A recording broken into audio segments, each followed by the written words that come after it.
Healing. It's a word we often hear following deadly crimes. Healing is what family and friends do to try to cope with a loved one lost to homicide. In Connecticut, there are support groups for those still grieving called Survivors of Homicide. Fox 61's John Charlton takes us to one of their meetings and shows us how their healing is literally being performed.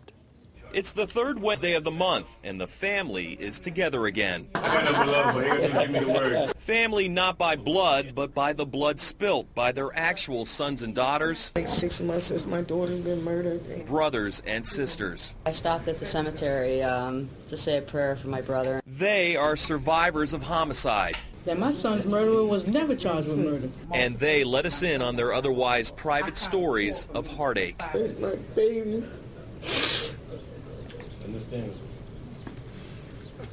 And the chick's mother gave her the knife? Why would you do that?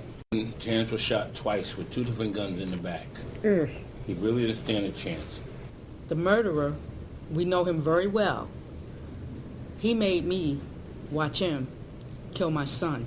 Here it's all out on the table. Every time she take a drink and every time she smoked that crack, she see my baby's face in her blood. Survivors still searching for answers. It's just a cold case where they'll never know who did it and that they got away with doing it. I know one thing, the street knows. And if the street start talking, maybe things will start changing. Over more than 2 years, playwright Toby Armour This is a club no one wants to belong to. Observed and listened. As soon as I closed that door, pow, pow, pow. Then delivered this sad madness of violence. It just seems like I'm in a nightmare. I just can't wake up. To the masses. It took me a while to realize that it was not going to be a play of my own words. That was kind of a breakthrough to realize, no, not this time. This is going to be something else, Toby. Fittingly, their nonfiction stories were shared with the public at a public library here at the Blackstone Memorial Library in Branford. Their words came to life on stage.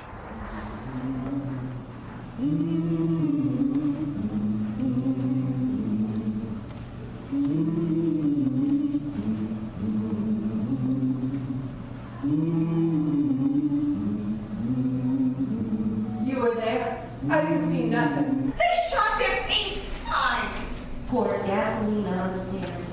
She's still asleep. Drug dealers shooting at each other shot my sister. The boy in the back seat shot him in the head.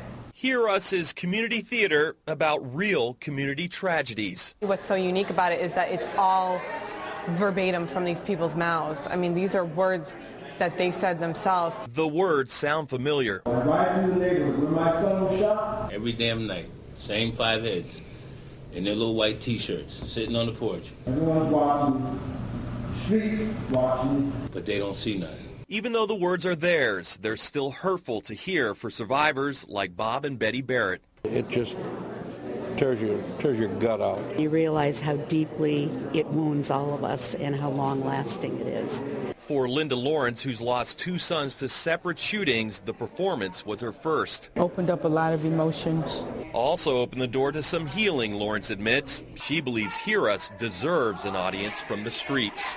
Open their eyes up and see, look, man, I went to see this performance. It ain't worth it. It ain't worth it.